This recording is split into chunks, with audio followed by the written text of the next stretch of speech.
سب سے پہلے آپ حضرات کی محبتوں کا بہت بہت شکریہ۔ ماشاءاللہ محترم رانا عبد المجید صاحب نے جن باتوں کا تذکرہ کیا ہے اور جن خوبصورت جذبات کا اظہار کیا ہے، دراصل میں سمجھتا ہوں کہ وہ میرے حق میں دعا ہے، اللہ مجھے ایسا بننا نصیب فرما دے اور اللہ تعالیٰ مجھے ایسا بنا دے۔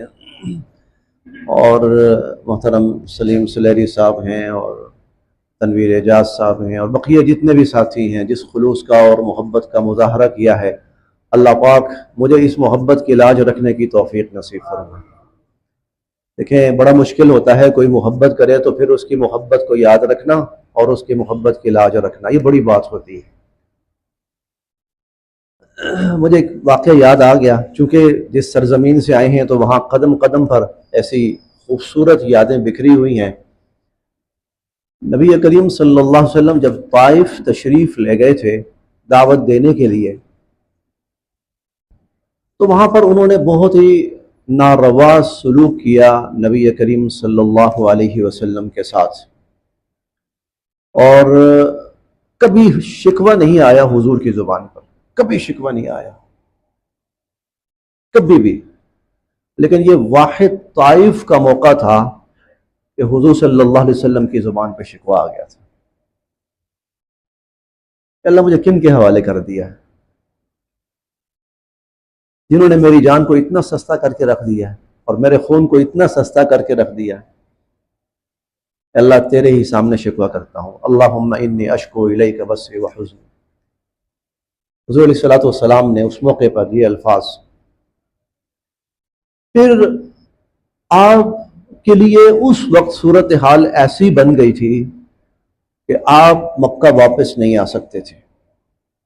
طائف نے آپ کو انکار کر دیا تھا، مکہ چھوڑ کے گئے تھے آپ کہ طائف ہو سکتا ہے میرے لیے سازگار ہو اور وہاں سے اللہ تعالیٰ اسلام کی تعلیم کو اور اسلام کو پھیلائیں اور اسلام کا مرکز بنے طائف۔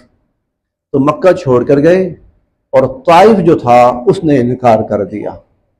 اب حضور علیہ الصلوۃ والسلام کے لیے واپس مکہ آنا مشکل ہو گیا تھا۔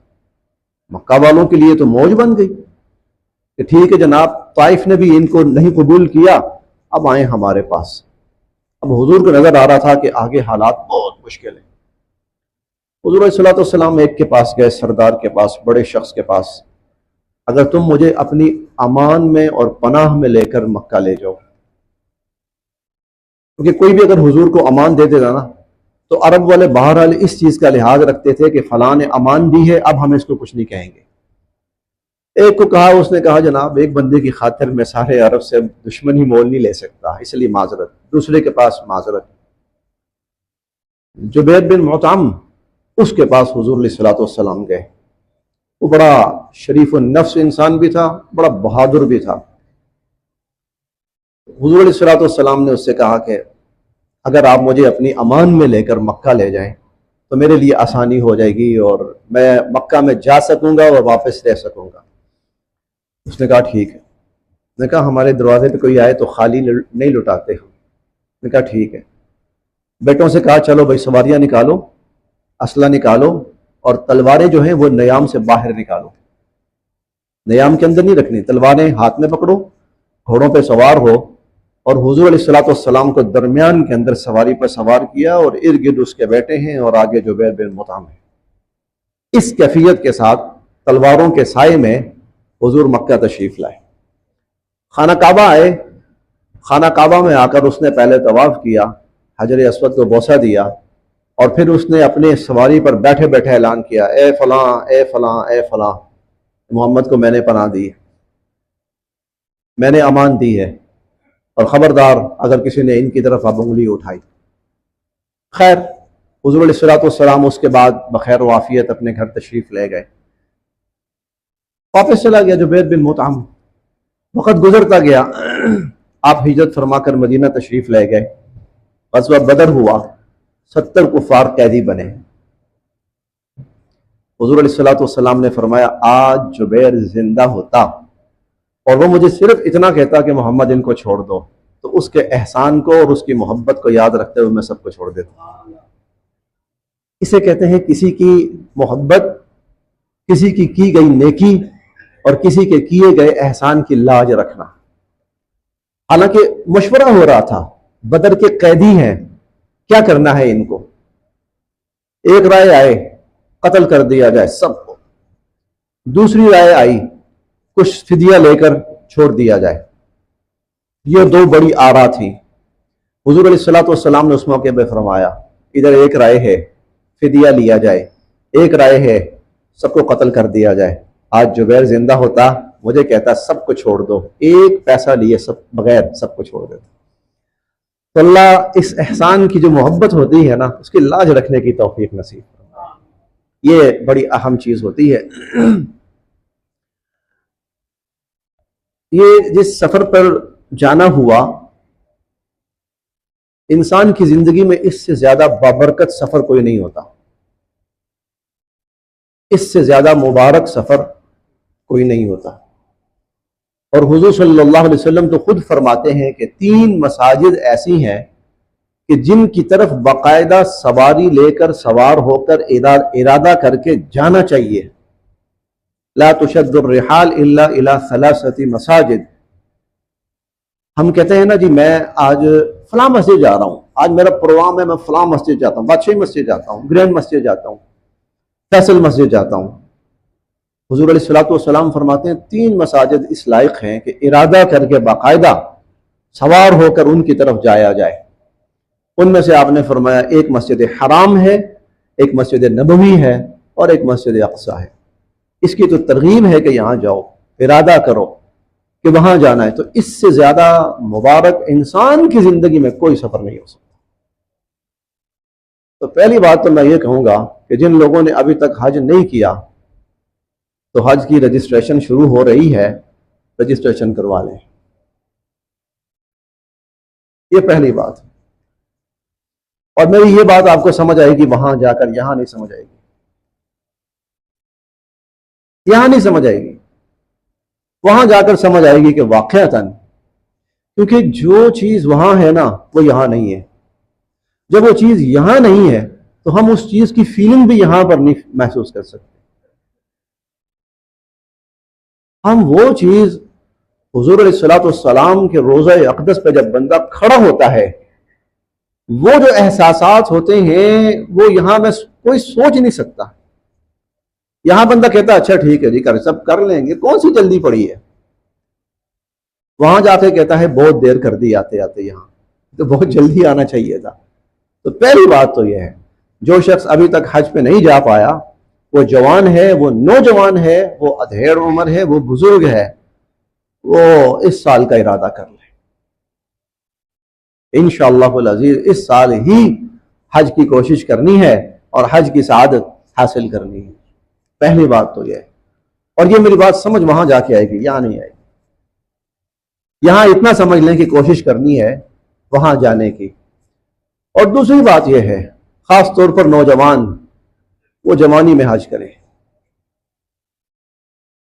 وہ جوانی میں حج کریں۔ بڑھاپے میں جا کر حج جو ہے حج نہیں ہو پاتا، وہ بس صرف ایک کسی حد تک فریضہ ادا کرنے کی بات ہوتی ہے۔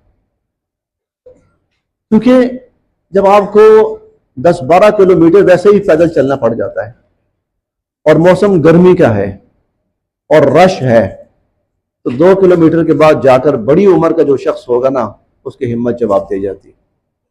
اور جب اس کی ہمت جواب دے جاتی ہے نا تو وہاں کوئی حل نہیں ہوتا۔ اسی لیے نوجوان، جوان، وہ کوشش کریں کہ جوانی میں حج کرنا ہے، بڑھاپا نہیں آنے دینا۔ اب میں نے جو چیزیں وہاں دیکھی، مشقت کا جو وقت ہوتا تھا، کچھ وقت بڑے مشقت کے ہوتے تھے۔ وہاں بزرگ کوئی ادھر گرا پڑا ہے، کوئی ادھر گرا پڑا ہے، کوئی ادھر گرا پڑا ہے۔ وہ جو ساتھ ان کے ہوتے تھے، کوئی ان کے اوپر پانی چھڑکاؤ کر رہا ہے، کوئی پانی پلا رہا ہے، کوئی پنکھا جھل رہا ہے۔ وہ بزرگ خود بھی اپنے لیے پریشانی کا باعث بن گئے ہیں اور جو ان کے ساتھ والے ہیں وہ بھی پریشانی کا باعث۔ اور جہاں پر رش ہوتا تھا اور وہ روک دیتے تھے لوگوں کو، اور رش کی وجہ سے لوگ رک جاتے تھے، تو وہاں اس قدر گھٹن ہو جاتی تھی کہ بڑی عمر کے جو لوگ ہوتے تھے ان کا سانس گھٹنا شروع ہو جاتا ہے۔ اس لیے اس کو بڑھاپے پہ نہ چھوڑیں، وہ پرانا ٹرینڈ ہوتا تھا جی آخر وقت میں بس حاجی کرنا ہے، اور حاجی جب جاتا تھا تو سب سے مل کے جاتا تھا کہ بھئی اب زندگی کا آخری کام حاجی ہے، زندہ آ گیا تو ٹھیک ہے، نہ آیا تو السلام علیکم۔ نہیں، اب وہ وقت نہیں ہے۔ اب جو سہولیات کچھ اس طرح کی بھی ہیں کہ آدمی جاتا ہے اور آتا ہے اور اللہ پھر لے کے جاتے ہیں، تو جوان جو ہے وہ اٹھیں، وہ کوشش کریں کہ اس چیز کو بڑھاپے کے لیے نہیں چھوڑنا اور بڑی عمر کے لیے نہیں چھوڑنا۔ یہ جو دل کا مریض ہوتا ہے نا، دل کا مریض، وہاں پر جب رش بڑھ جاتا ہے اور خاص طور پر مطاف کے اندر بسا اوقات بالکل انسان پس جاتا ہے، تو وہ آ کر اس کے بعد 2 دن تک طواف کے لیے نہیں جاتا۔ یار میں تو مرتا مرتا بچا ہوں، میں تو بس جان نکلتے نکلتے میری بچی ہے۔ مشقت ہے، اس لیے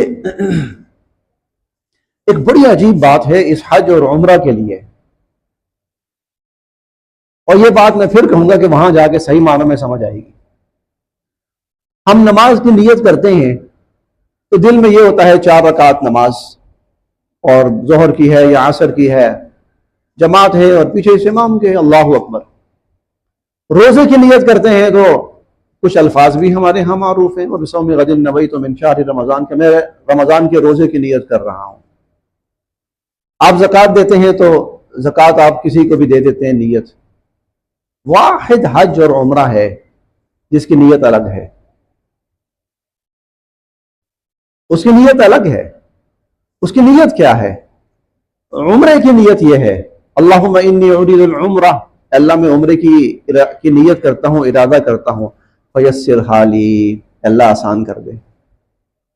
روزے میں نہیں ہے اے اللہ آسان کر دے، نہیں روزے میں نہیں ہے، نماز میں نہیں ہے اے اللہ آسان کر دے، حج اس میں روزے میں رمضان میں نہیں ہے، زکوٰۃ میں نہیں ہے، اور کسی عمل کے اندر نہیں ہے اے اللہ آسان کر دے، صرف حج کے اندر ہے اور عمرے کے اندر ہے۔ حج کا ارادہ کیا ہے؟ اللہم انی ارید الحج فیسرہ لی، اللہ آسان کر دے، یا اللہ آسان کر دے۔ کیوں؟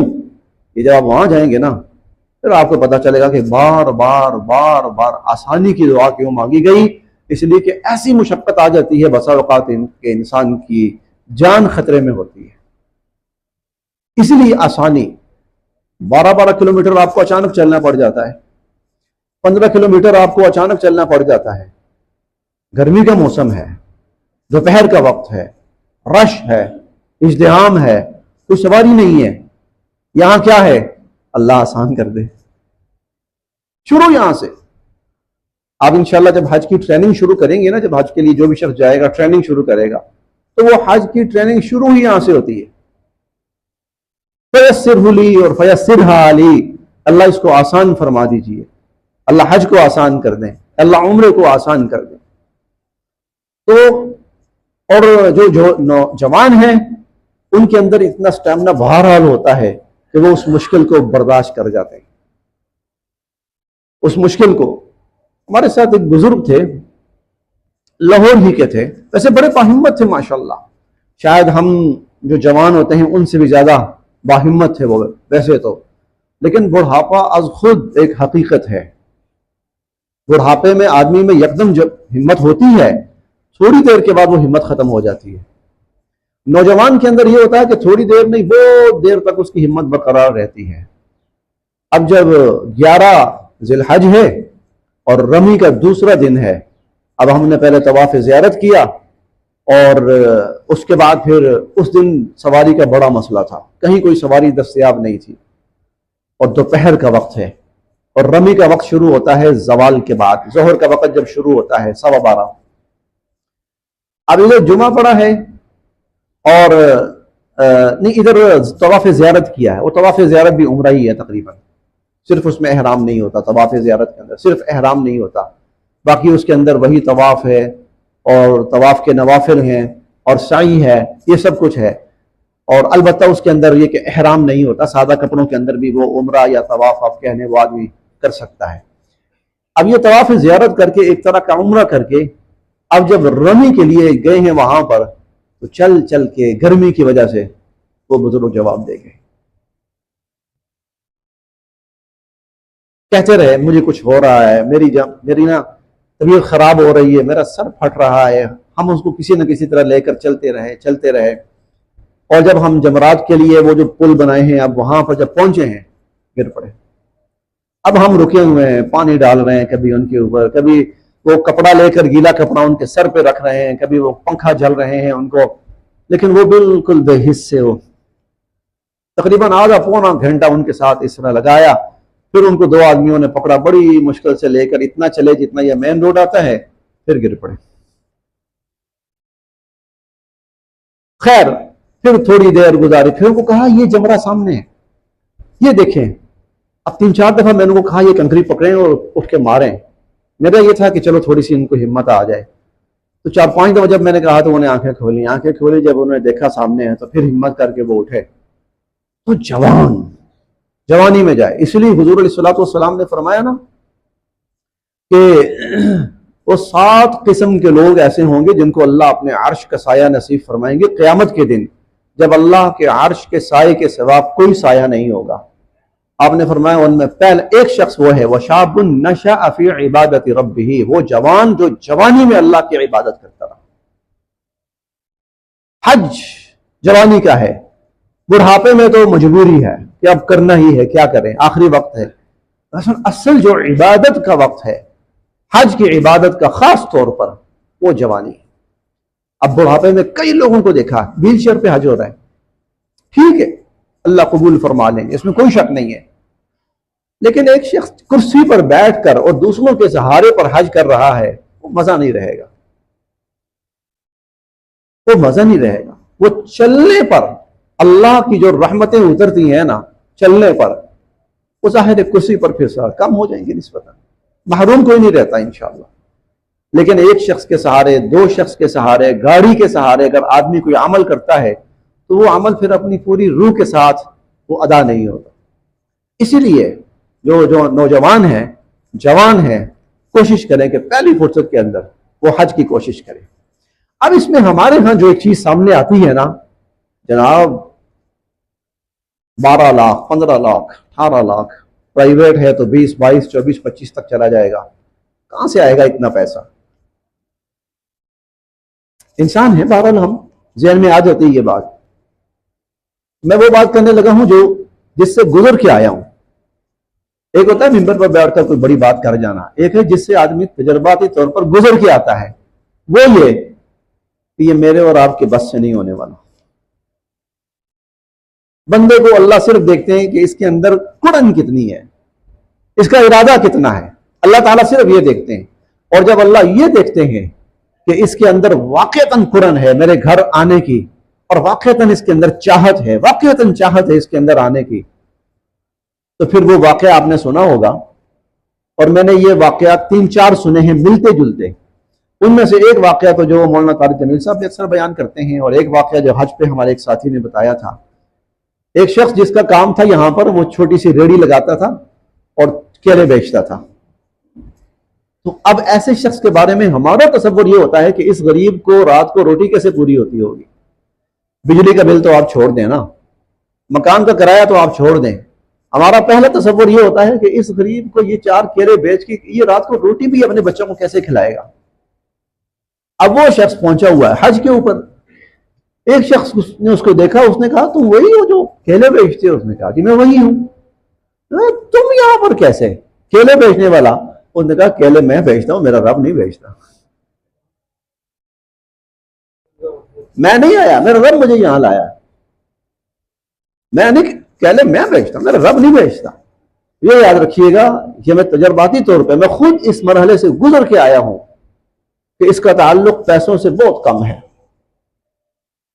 اس کا تعلق انسان کی قرن سے ہے، انسان کے جذبے سے ہے، انسان کی فکر، اور انسان جب اللہ یہ دیکھتے ہیں نا اس میں ہے، یہ بےتاب ہے میرے گھر آنے کے لیے، پھر اللہ کی قسم ممبر پر بیٹھا ہوں، حج سے واپس آیا ہوں، پھر اللہ ایسے راستے کھولتے ہیں کہ بندے نے خواب میں بھی نہیں سوچا ہوتا۔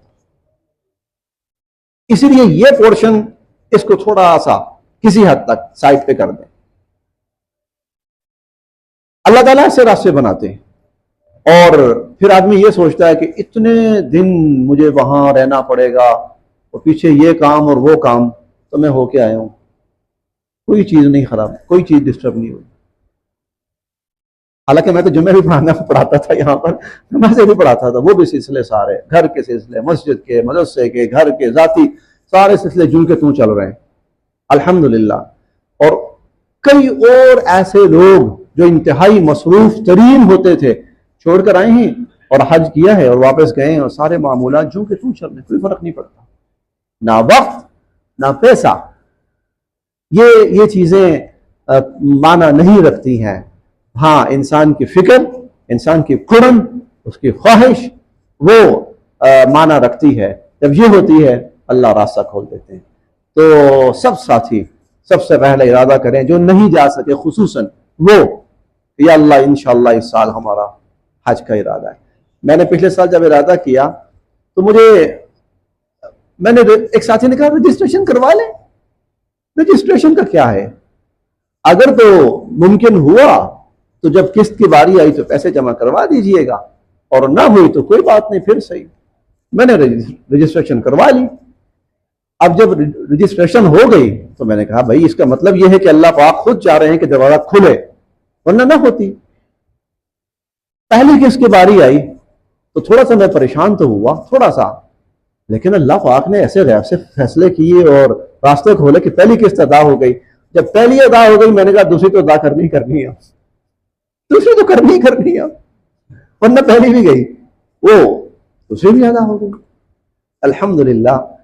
تو بھائی سب سے پہلی بات، کوئی بندہ ایسا نہ ہو، کیونکہ حج کے بارے میں اللہ تعالیٰ بھی فرماتے ہیں اور حضور صلی اللہ علیہ وسلم بھی فرماتے ہیں جو حج کر سکتا تھا اور نہ کیا، اب یہ یہودی ہو کے مرتا یا عیسائی ہو کے مرتا. بہت بڑی بات ہے، یہ یہودی ہو کے مرتا ہے. اور حج کیوں ضروری ہے یہ یہاں سمجھ نہیں آئے گا.